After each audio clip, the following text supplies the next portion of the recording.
Welcome everyone to Aging in Action, and we're very happy to have with us a husband and wife dynamic duo. And full disclosure, they hold me together in a lot of different ways. We've got Kristin Green with us and Adam Ball, and Kristin is a physiotherapist and Adam is my chiropractor. Welcome. Yeah. Thank you. Yeah, and I was excited to have you on because, like I say, you do hold me together with a long list of other people. And as we age, we start to have little kind of issues. And both of you have different perspectives you're taking things from, but your company is known as the Sudbury School of Fitness. And you were just mentioning it's kind of the umbrella for real life health and also your CrossFit gym. Is that correct?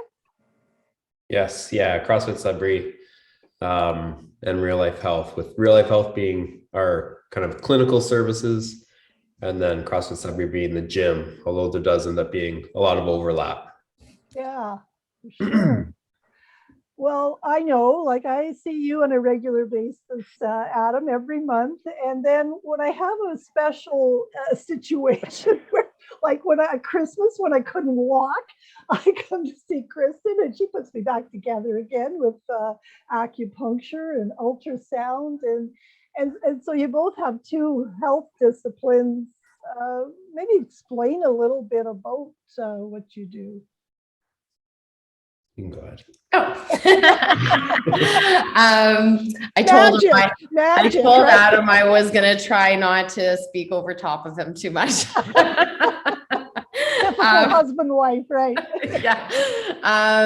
Okay. Yeah. So as a physiotherapist, physiotherapists are specialists in being able to prescribe exercise, getting people moving. Our main goal is to keep people active, to get them back to whatever their activities were prior to injury, if they've had an injury, or if they haven't, to get them participating in something or becoming active, and also preventing injuries as well through exercise and various modalities in manual therapy, manipulation, acupuncture, and electrotherapy.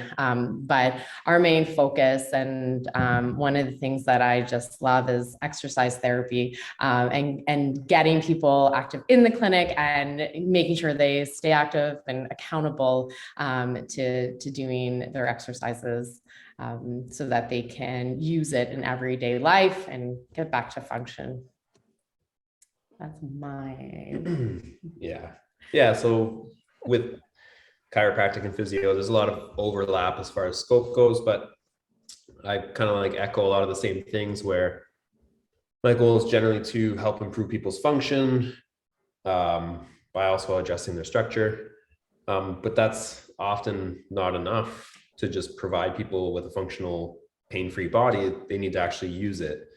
And so that was part of the reason why originally I had started the gym, and why it's been such a good asset for us as practitioners to help people build a hedge against their injuries and whatever. So they're not just functional for them, they're functional for everyone, compared to, like in the general public, they're going to be in like the top 1%. And it was really awesome to be able to have a full facility here, a full fitness facility, because we can see people in their as they're exerting themselves and as they're getting tired, what happens to their movement patterns? Do they break down? Because a lot of times people come in and say, I get, calf pain when I'm running, but it only starts around the 10K mark. Well, I can't just get them to run down the hall and back. It's not going to do anything. So I can see them, if they're doing things in the gym or they're running on the treadmill or whatever it is, I'm like, okay, go do that for 30 minutes, and then we'll check it out, because we can have a better idea.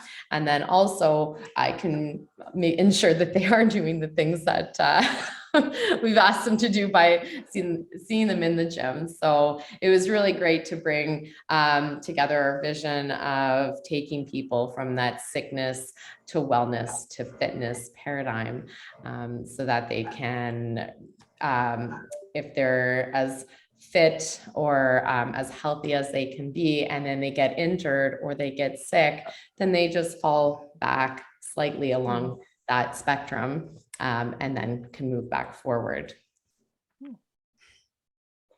When I was reading some of the information you shared, sorry, Gwen. No, it's okay. I did notice there's a lot of statistics about, as we're getting older, you know, that muscle mass, the change in our body formation, and you know, our obviously as we get into our 50s, the energy levels itself is, you know, coming down a little bit. So can you explain a little bit more about how, when we're aging, how that process kind of comes to light? Like, how does that build in? I think over time, as we age, we tend to prioritize other things like paying bills and developing our careers. Taking care of children or other loved ones.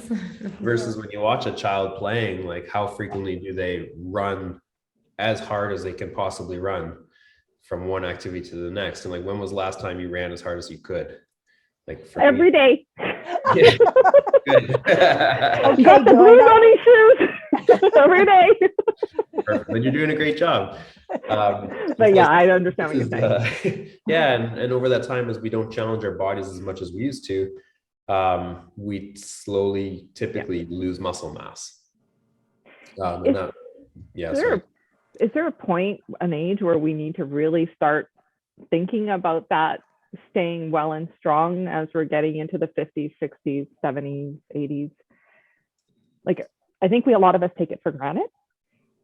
Yeah. Right? Our health when we're in our 20s, 30s, and 40s, and then all of a sudden, oh, those creaks are coming in, kind of thing. It's you know, I don't think there's any particular age. It's a lifelong progression of, we should always be trying to strive to be a little bit better than yesterday, you know, and that we're always trying to improve ourselves. So I wouldn't necessarily say that there's an age, but there are things that we do want to be mindful of as we get older, in terms of like how we exercise, because we do start to lose muscle mass. Physiology, like, it's something called sarcopenia, and where we start to, our muscles do get smaller. I think it starts around when you lose 1 to 5%, and I have a stat somewhere, or after the age of 30, we start to lose our muscle mass. That's scary. Yeah. And you know, and we could, if we're not keeping up with it, right? If we're not exercising and keeping up with resistance and training and things like that, or it doesn't even have to be in a gym, right? It can be outside of gyms. And then also osteopenia, the loss of bone mass as well. And that rate is 3 to 5% annually after the age of 60. Oh, no, sorry. That's after 25 to 30 years of age, we start to lose our bone density. Yeah. Wow. And, Still standing. because we peak at around that 25, 30, and then we start to decline, and more so after 40. Wow. Okay. Wow. So if we were to start exercising, so say, you know, I'm 50, whatever, and I've lost a certain amount of muscle mass. So if I start exercising today, am I able to get it back? Or is it gone? Yeah. Or is it gone? Always the possibility to heal and to grow, right? So it's kind of like that saying about the best time to plant a tree was 20 years ago, but the second best time is today. I like that. I like that. Yeah. Write that down. That one down. So it's never too late to start. You know, we've Never had too some late. folks start at the gym at what, 70? 70. Yeah. There. And since then they've improved in both muscle mass and ability. strength, power, right? All those things. And as we get older, we want to watch, because as we lose that strength and power, sometimes goes our balance and our coordination as well. So that puts us at a higher risk for falls. And so, keeping in mind that we want to improve those strengths, we can also improve our balance and our coordination, which transfers into our function in everyday living. Right. Well, and falls can be deadly. If you fall and you break a hip, it's a serious matter, especially when you're an older adult, right? It's not some trivial thing. That's why it is important. Yeah. I know. That's where that like resistance training can be as simple as like get down onto the floor and get back up. And then try to do it a different way, and then do it without the help of any other implements. And there's like a whole test where it's like how many contact points with the floor do you need before you can go from sitting to standing? Oh, some days my entire body. Functional exercise is the best way to go. Something that can be transferred into everyday life, so if we're talking about resistance training in terms of like carrying things, well, how often do we carry things like laundry baskets, right? If we can't pick, if our maximum that we can lift is 10 pounds and our laundry basket weighs 15 pounds, then that can be an issue, because you can't, you probably would have to prioritize and break up the tasks a lot more to be able to get them done. And there's ways to definitely do it, but it's to see how functional the exercises that you're doing can be. So like a lot of times people would think, I'm going to go to the gym and squat and deadlift and all these things. And that sounds very intimidating, but it's things we do every day. We stand up off of a chair, right? Or sit onto a toilet and get back up. And can we do that without a grab bar? Or we're picking things up off the floor, and can we do that without a reach stick, or called the golfer's pickup, one leg and back behind you, right? So things like that's a deadlift, or even putting something up onto a shelf, right? Can I lift my arm over my head and put something onto a top shelf? So just making sure that the exercises are functional is important. Well, I often, and I've probably said it to you before, I think about my dad. I mean, he passed away at 98, but he had a really hard time putting his hands up high. And partly, I mean, he worked as a production miner, so very, very hard physical work. But I think of his generation, the thought of maybe going to a chiropractor or a physiotherapist never even entered their mind, but it would have helped. So do you find people are more receptive to using healthcare professionals like yourselves to kind of, ward off some of those issues? Because I think if he'd seen either one of you, maybe that wouldn't have been the outcome towards the end. I don't know. Well, I think seeing a healthcare practitioner just gives you a little peace of mind to know that what you're doing, you can do safely. So they do an assessment to ensure if you have any underlying conditions or any past injuries, they can assess that and then give you the appropriate progressions to move you forward. So like, I think if someone is struggling to get active or they're not sure how to get started, seeing a healthcare professional is a great way that they can at least get the ball rolling and get themselves on the right track. I had recently, I don't know if it's a myth, where with so many of us individuals now working from home, it's a different environment. A lot of us don't wear footwear. The barefoot in the summer, you're going to your desk, your office, your kitchen table, wherever it may be, you're homeschooling kids, you're not wearing any footwear, you're in winter months, slippers, maybe socks.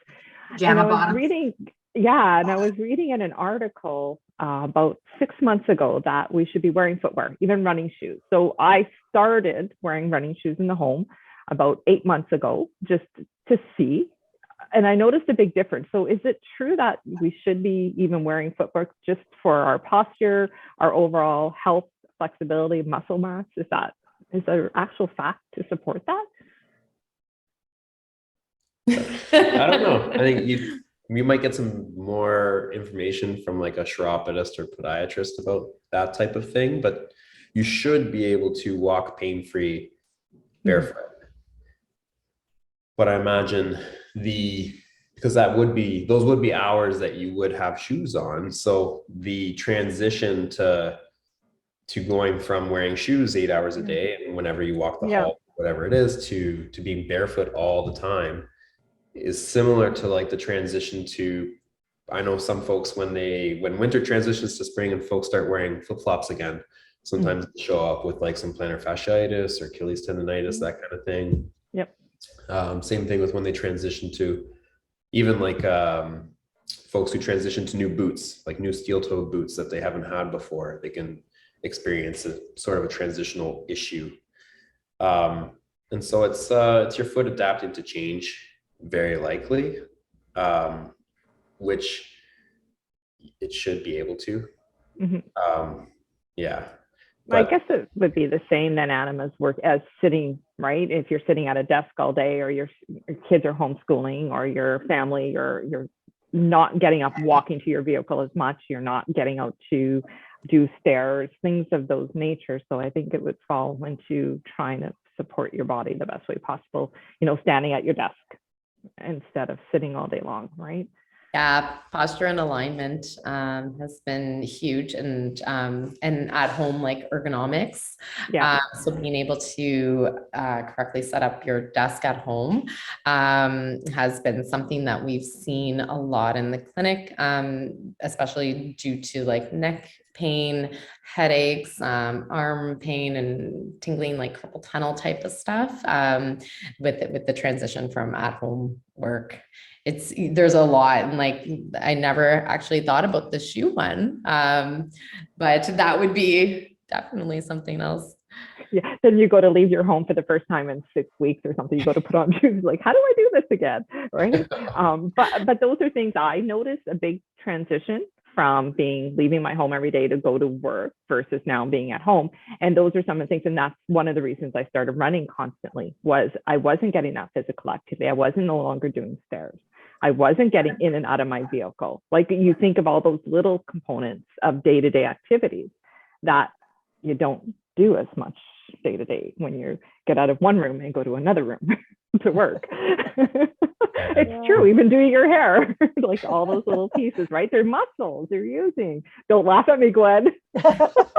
Oh, hey, what can I say?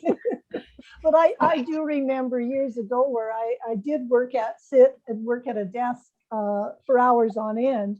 I developed, my lower back pain for sure. And I thought I was going to always have to have raised flower beds because of this lower back pain.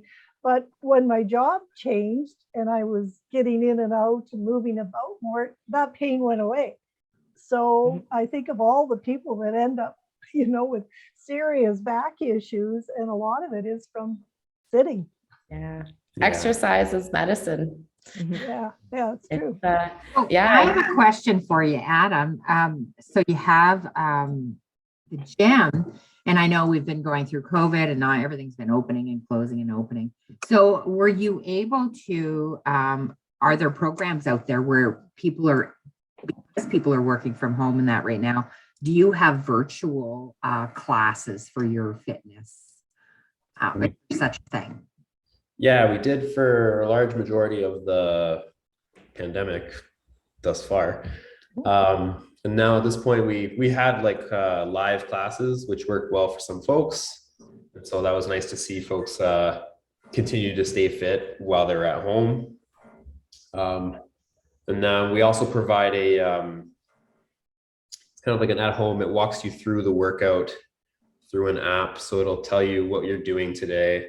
It explains the goal of what we're trying to achieve. And then We'll walk you through, you can do a live, well, I guess it's a recording, but follow along with the video, or you can look at the explanations, figure out what it all means. So that way there's nothing that you're like, oh, I don't know what that movement is. So, you know, you may end up doing it wrong or doing it, or just skipping altogether because of not feeling confident about it.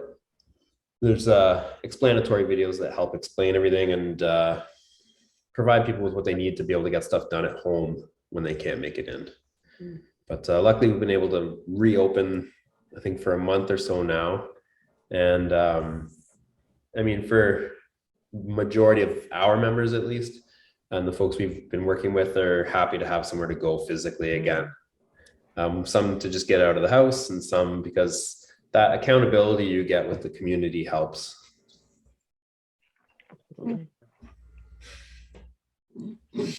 Yeah, I mean, it's such a important part of aging is keeping in as good a condition as you can, and the muscle mass, and it affects so much of your health and your organs. Every part of your body is affected by that, isn't it? Yeah. And a big piece is the mental health part too, right? And that's why I like getting together, like being able to find activities that you can do with like-minded individuals that share same interests or want to do the same activities as you is super important, because at the end of the day, there's a saying that I like to say in the clinic, but the best exercise is the one we'll do. And if it's not fun and we don't enjoy it, then we're not going to do it anyways. So then what's the point? We can have all these programs and all these exercises written up by myself or online or whatever. If we're not doing them, then it's not a good exercise for you. So it's finding something that's fun, and that and I think sometimes it's like the community side of things, and or even if it's online, it's like having little challenges online with a friend, or you know,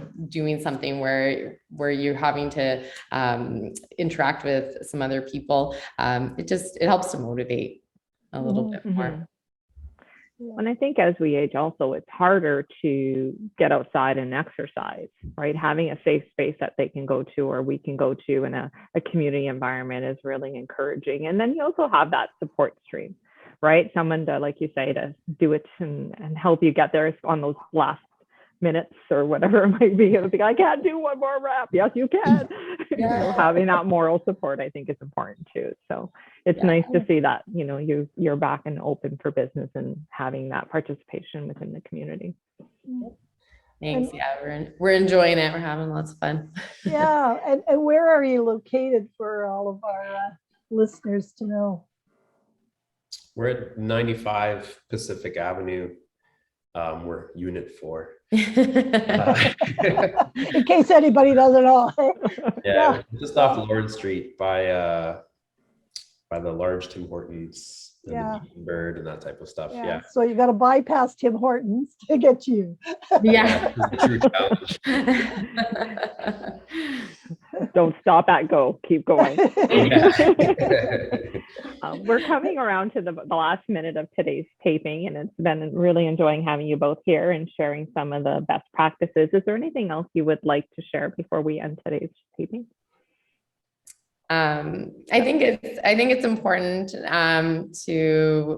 for getting into exercises to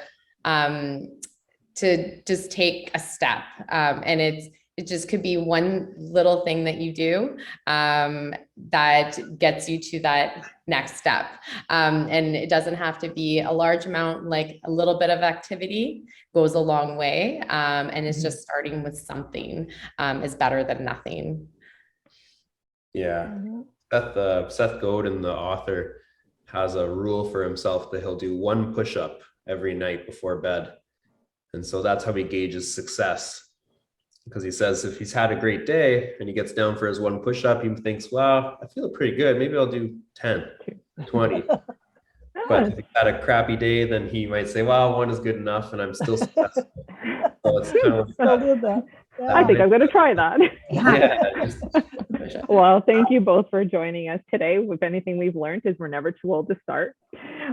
So we definitely will have to. And we thank you for participating and sharing these practices. Thank you everyone for joining us today on Aging in Action. And we look forward to more Aging in Action in the future. Thank you, everyone.